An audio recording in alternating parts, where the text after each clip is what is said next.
اور اگر ہم ان پر فرشتے بھی اتار دیتے اور مردے بھی ان سے گفتگو کرنے لگتے اور ہم سب چیزوں کو ان کے سامنے لاموجود بھی کر دیتے تو بھی یہ ایمان لانے والے نہ تھے، مگر یہ کہ اللہ چاہے۔ بات یہ ہے کہ یہ اکثر نادان ہیں۔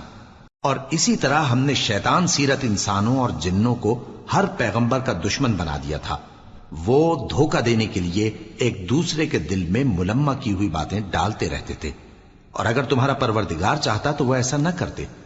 سو ان کو اور جو کچھ یہ افطرا کرتے ہیں اسے چھوڑ دو۔